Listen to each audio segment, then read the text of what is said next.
We live in times of great opportunities and serious challenges.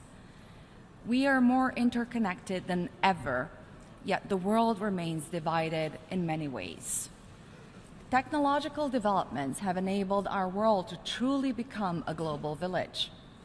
Our citizens have become global citizens and are well-informed and strongly driven by developments around the world. They expect global leadership in these times of rapid changes and great complexity and look for inspiration in all of us. What is it that people are looking for today? What is it that they expect of us as leaders? Mighty words? Well, they don't really matter much anymore. Mighty deeds? Yes, indeed. But foremost, what they expect of us are the simplest of gestures that bring us together, that show our compassion and respect for each other. They expect integrity and inspiration.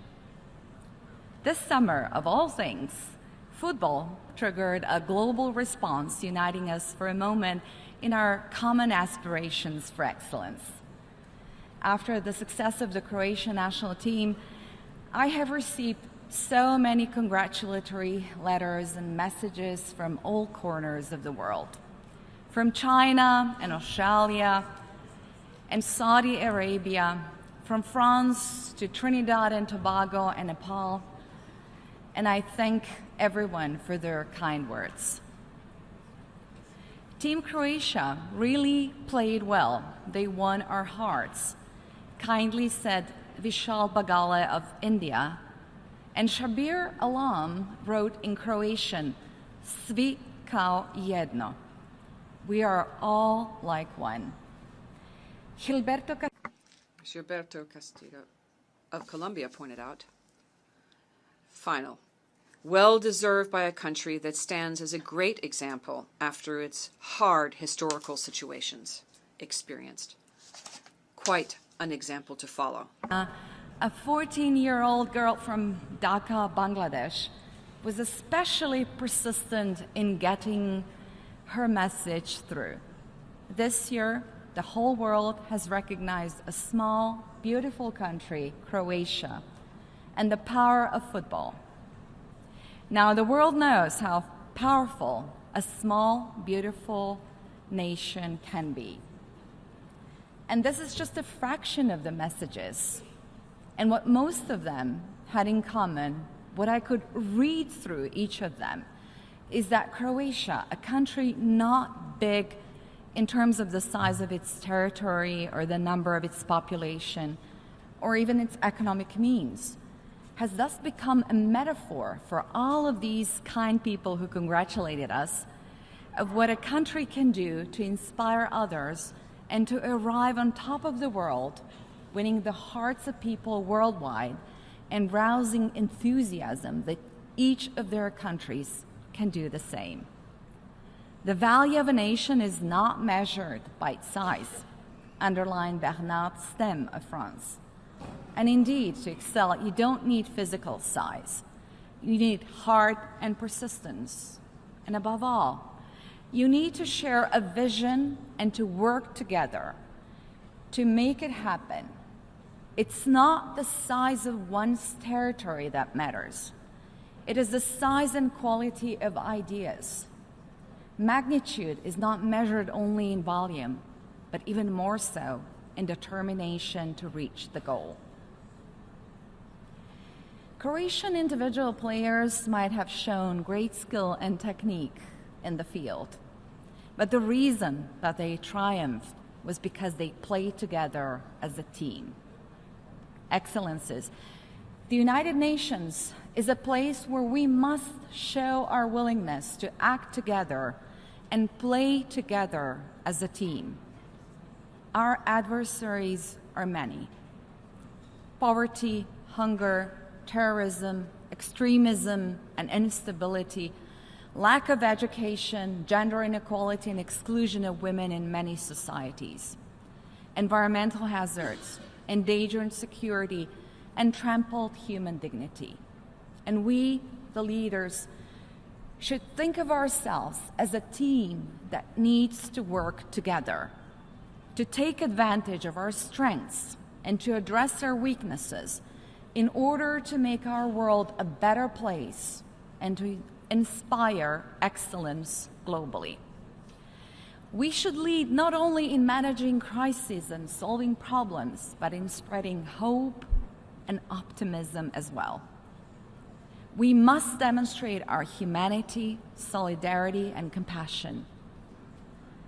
In doing so, above else, we must respect each other. Respect is the most valuable asset that we have in interpersonal and international relations.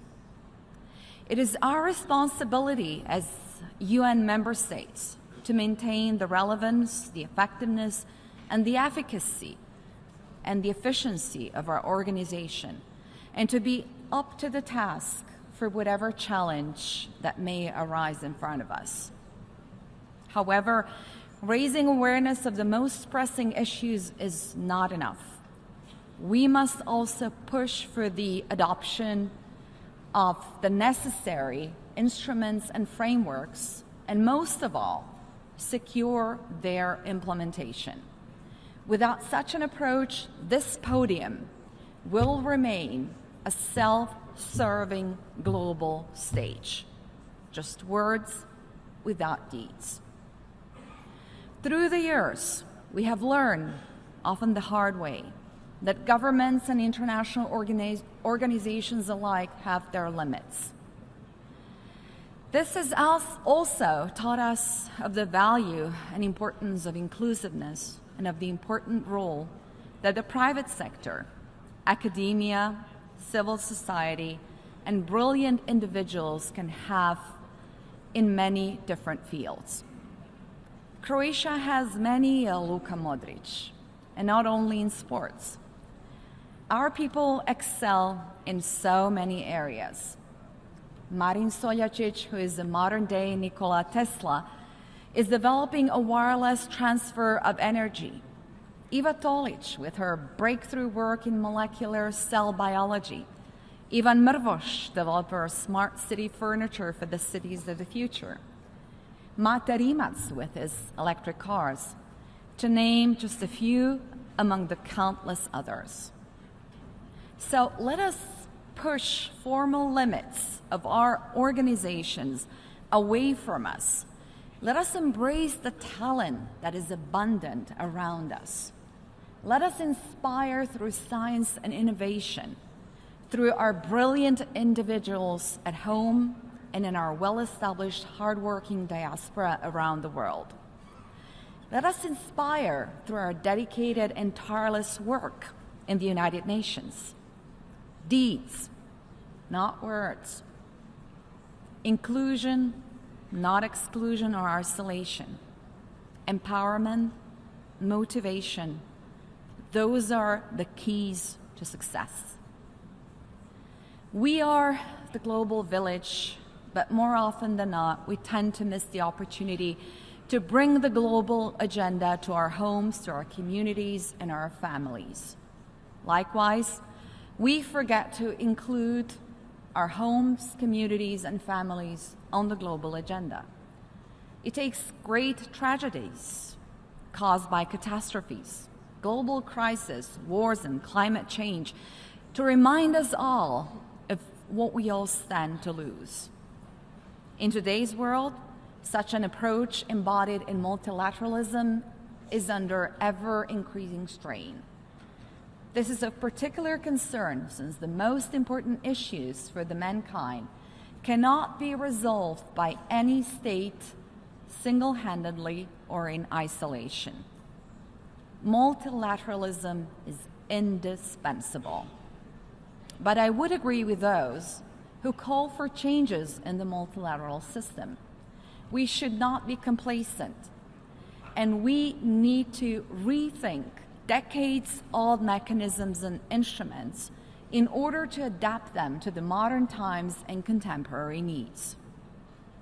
Excellencies, as we celebrate two very important anniversaries this year, 70 years of the Universal Declaration of Human Rights and 25 years of the Vienna Declaration and Program of Action, it is a fitting occasion to remember that respect for human rights, democracy, and the rule of law has always been a precondition for long-term stability, peace, and development.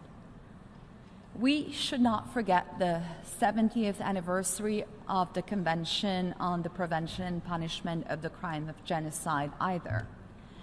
We must learn from the tragedies of Srebrenica and Rwanda, a shame for the United Nations, as described by the great Secretary General Kofi Annan, to whom I pay a special tribute today. These darkest hours must never be forgotten.